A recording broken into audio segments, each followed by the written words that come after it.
Hi guys, for today's video, gagawa tayo ng quick and easy to make tofu sisig.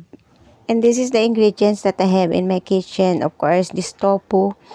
Pinili ko to, chinek ko muna syempre kung kailan yung expiration. Pagkatapos, meron tayong garlic, onion, oyster sauce, calamansi, black pepper, bell pepper. So guys, eto na, hihiwain na natin tong tofu. Yung tofu, nas malambot compared dun sa tokwa, no? So, nas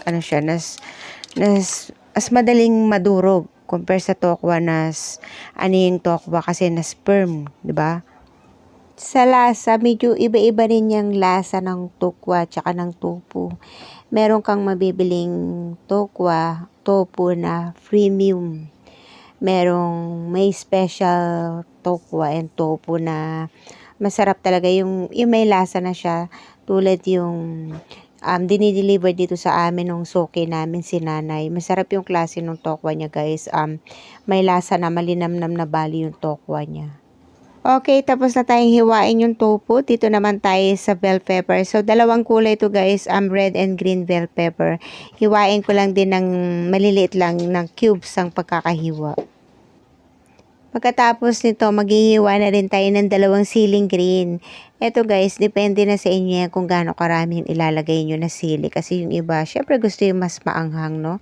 So, depende na yan sa panlasa nyo. Tapos, syempre, maghihiwa rin tayo ng garlic. So, medyo marami yung ilalagay kong garlic. Nako, medyo mahal na naman guys yung garlic, no? Pati yung onion. Alam mo yung presyo ngayon dito, babataas, no? Dahil siguro sa weather, no? So, anyway, dalawang sibuyas din yung ilalagay ko dito. Yan, tapos na natin ma-prepare lahat, no? Mas maganda kasi talaga guys pag ganito. Kasi para wala ka rin makakalimutan, kumbaga nakalinya na kung ano yung mga ilalagay mong sahog sa lulutuin mo. So eto na guys, ipiprito ko lang muna tong tofu, medyo deep fry para syempre para mas madaling maluto. Piprituin lang natin to. So dito depende rin sa inyo guys, kasi yung iba gusto nila yung crunchy. Yung iba gusto naman yung medyo, alam niyo yun, yung medyo malambot. So, nakadepende talaga to sa kakain, kung ano yung gusto niyang type nung pagkakaprito ng tofu. So, guys, sabi nila, healthy daw tong tofu. Yes, healthy nga po ito. Pero pag tulad nito, niluto natin to deep fry sa mantika, hindi na po talaga healthy to. No? So, hindi ko rin siya nire-recommend na magluto ka nito ng mas madalas. No? Siyempre, kailangan paminsan-minsan lang, yung makatikim lang tayo ng ganito paminsan-minsan, okay lang yun. Pero yung mas madalas, wag, syempre, no? Always remember, health is wealth, di ba? Kaya kailangan balanse, no? Meron tayong meat, meron tayong vegetable, fruits. So, mas maganda guys yung balanse ang kinakain natin. So, anyway, eto na. Mag-uumpisa na ako dito sa gagawin ko. Nilagyan ko ng butter. Pagkatapos yung butter ko, lagyan ko ng konting mantika para yung butter hindi masunog. Madali na lang to, isusutay lang natin. So, ang una kong ilalagay dito guys, yung onion. So, pero ikaw, depende sa'yo. Kung gusto mong ilagay yung garlic, why not, no? Depende na sa inyo yan, kung ano yung gusto nyong unahin, no? So, lalagay natin yung onion. Susutay ko lang to, hindi mo kailangan patagalin ang pagigisa nito. Pagkatapos, ilalagay ko na rin yung garlic. Sunod-sunod na yan. So, ganun lang naman ang gagawin natin dito. Napakadali lang. Pagkatapos, ilalagay ko na rin tong bell pepper. Sauté lang natin ng konti. At isusunod na rin natin ilagay yung sili guys. Yung siling green at saka yung siling pula. So, yan na yan, no?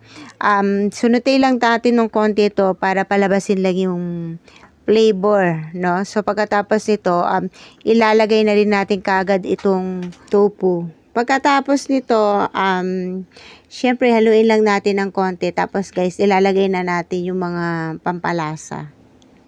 Lalagyan ko na ng black pepper. Pagkatapos, lalagyan ko rin to ng MSG for umami taste.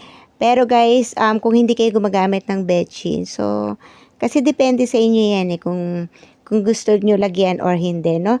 So anyway, lalagyan ko rin syempre ng oyster sauce. And then, syempre, lalagyan natin ng soy sauce. Guys, kung mapapansin nyo, syempre, wala na naman akong exact measurement. Kasi, syempre, itong mga gantong bagay, depende na yan sa panglasa nyo kung anong lasa yung gusto nyo. No? So, syempre, bago makalimutan, lalagyan ko rin ng kalamansi. At pagkatapos, lalagyan natin ng sugar. And then, yung pinakalas na ilalagay ko dyan, yung salt. So, yun lang yung nilagay ko. Tapos na yan. Hahaluin na lang natin ito maigi para yung lasa magbalanse, magpantay yung lasa, no? So, pagkatapos nito guys, ready na to. So, dito na lang ako sa table kasi nga, syempre lalagyan ko na to ng all-purpose dressing. Kung meron ka mayonnaise, pwede rin, no? So, it's up to you na guys kung ano yung, alin sa dalawa yung gusto mong ilagay dito. Hahaluin na lang natin to na maigi. Siyempre, imimekos-mekos natin to na hindi ginagamitan ng kamay para hindi naman magalit si Insan. Charot lang. So, anyway guys, ready na to. Ilalagay na natin to sa serving plate. So guys, bago ako magtapos, magte-thank you po muna ako sa inyong lahat. No? As always, maraming salamat po sa matyagaan yung panonood sa aking channel. At syempre kung bago ka sa channel ko, please, don't forget to like and subscribe. And of course, don't forget to click the notification bell for new updates. Very grateful po talaga po ako sa inyong lahat. Kasi syempre kung hindi naman po dahil sa inyo, wala po ako dito sa sitwasyon ko ngayon. So anyway, eto na guys, syempre nalagyan ko ng kalamansi at saka fresh onion. At syempre lalagyan natin ng siling green at saka yung siling labuyo para may extra kick, merong extrang sipa. There you have it guys. Ito na yung aking tofu na sisig. So that's it guys. I hope nag-enjoy kayo sa aking video for today. Syempre sana pa po abangan nyo pa po ako sa mga susunod kong video na i-share sa inyo. So thank you guys for watching. God bless everyone. Diyos mabalos. Bye bye.